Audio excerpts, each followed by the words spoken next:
এই যে গোপালকে এখানে এসি চলে, তো ওই জন্য রাত্রেবেলা এখানে নিয়ে এসে এই ঘরের মধ্যে গোপালকে রাখি। গোপাল ছোট তো, আমরা এসিতে শোবো আর গোপাল শোবে না, সেই জন্য ঘর থেকে নিয়ে এসে আবার এখন ঠাকুর ঘরে রাখছি।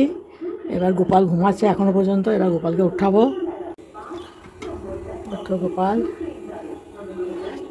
এবার চান টান করাতে হবে, চান করাবো, খাওয়াবো।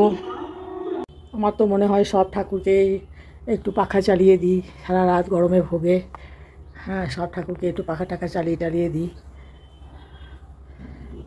কিন্তু কি করব, আমার সামর্থ্য নেই। সামর্থ্য থাকলে আমি পাখাটা চালিয়ে দিয়ে সব ঠাকুরকে ওই ঘরে গিয়ে শুতাম। সবাইকে তো এসি রুমে নিয়ে যাওয়া যায় না, তাহলে এই ঘরে একটা এসি লাগাতে হয়, সেই সামর্থ্য আমার নেই গো।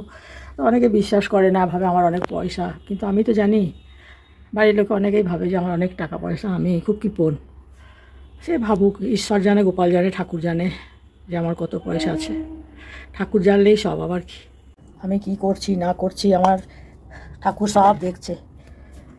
ঠাকুরের কাছে আমি ফাঁকি দিতে পারবো না, আর মিথ্যা কথা বলেও পারবো না। আমার ঠাকুর জানে সব আমার ব্যাপার, যে আমি কত টাকা পেনশন পাই আর কত টাকা আমার আছে, কত টাকা পেয়েছি। মানুষ বিশ্বাস না করলে আর কী করবো, সেটা তো আমার হাতে নয়, কিন্তু ঠাকুর ঠিকই বুঝছে, ঠাকুর সবই জানছে। ওর কাছে কোনো কিছু ফাঁকি দেওয়ার উপায় নেই, সে তার জবাব দিতেই হবে। এই যে সকালবেলায় বাজারে গেছিলাম, বাজার থেকে একটু দই নিয়ে এলাম, একটু দই হলুদের ফোঁটা। গোপাল আছে ঘরে, তারপরে টুস্কি আছে, এদেরকে একটু করে দেবো, তাই দই নিয়ে এলাম। আর এইসব মিষ্টি নিয়ে এলাম, একটু ঠাকুরকেই দেবো। আজকে ষষ্ঠী, আমাদের সব ষষ্ঠী আছে শ্বশুরবাড়িতে, আমাদের সব যত ষষ্ঠী আছে সব ষষ্ঠী আমার শ্বশুরবাড়িতে আছে। এই মিষ্টিগুলো ঠাকুরের জন্য নিয়ে এসেছি। আর এই কলা নিয়ে এসেছি, আম আছে, আম নিয়ে আসি, বের করি। আর একটুখানি এই যে ফুলের সাথে একটু দিতে হয় ঠাকুরকে, আজ ষষ্ঠীর দিনে আগে আমরা করতাম তো, একটু খেজুর দিতে হয়, তাই খেজুর কয়েকটা নিয়ে এসেছি। আমার খেজুরটা আমি ধুয়ে নিয়ে এলাম ভালো করে, তারপর দেখাচ্ছি। আমি এই ঘরের পুজো করবো আর কি, এই নিত্যদিনের পুজো। এটা মহাদেবকে চান করাচ্ছি। নমঃ শিবায়, নমঃ শিবায়, নমঃ শিবায়। আমার গোপালকে চান করায়,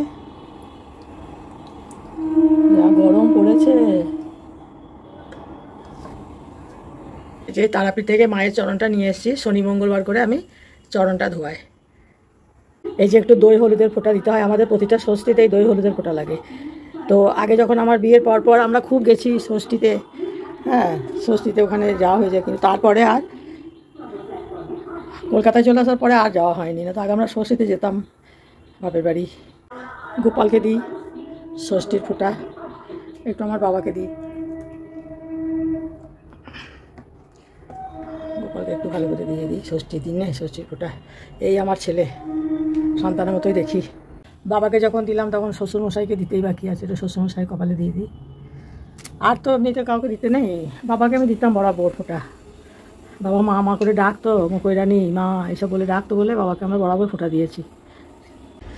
জামাই ষষ্ঠীতে যখন নতুন নতুন বিয়ে হয় তখন দেশের বাড়িতে সে পুজো দেখলে অবাক লাগবে, কি সুন্দর পুজো, মানে ঠাকুরমশাইরা করতো, আমার মারা যেত, আমরাও যেতাম সঙ্গে।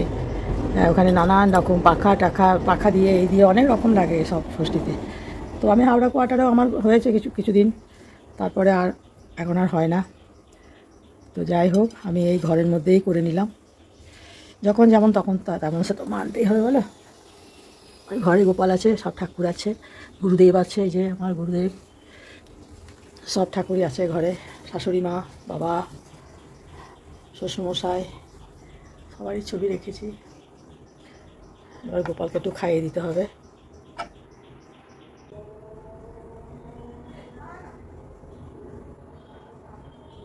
আমি ভালো করে খাইয়ে দিয়েছি, কোলে বসিয়ে আমি খাইয়ে দিই।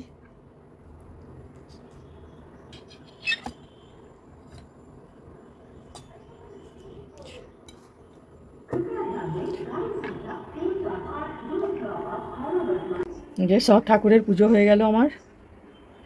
আজকে ষষ্ঠীর দিনে ঘরেই পুজো করে নিলাম, আর গোপালকে তো দেখিয়েছি তোমাদেরকে।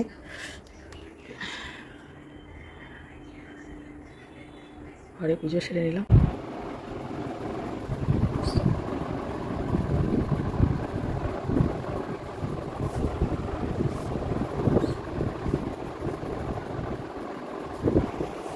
এই বাটাটা হাতে দিতে হয়, দিলাম। ওকে বাজারে গেছিলাম, কচুরি নিয়ে এলাম, ও খাচ্ছে। আর এরপর আমাদের তো আজকে ভাত খাবো না, আমাদের এও খেতে ভালোবাসে, ভাতের অত ভক্ত না। ওই লুচি হবে, ঘুগনি হবে, আজকে আমরা সারাদিন এই খেয়ে থাকবো, লুচি ঘুগনি মিষ্টি আম। ভাত খাবো না, এই যে ঘুগনিটা এখানে বসিয়েছি, মটর ঘুগনি আর কি প্রেসার কুকারে সেদ্ধ করে দিয়েছি। আর এখানে একটু ভাজা মশলা করে নেবো, কারণ আজকে রসুন পেঁয়াজ খেতে পারবো না। তাই এর মধ্যে গোটা জিরে, তারপরে ওই শুকনো লঙ্কা গোলমরিচ সব দিয়ে একসাথে ভেজে নেবো। অনেক কিছু মশলা দেবো আর কি, একটু হিংও দেবো, দিয়ে শিলনোড়ায় গুঁড়ো করে নেবো।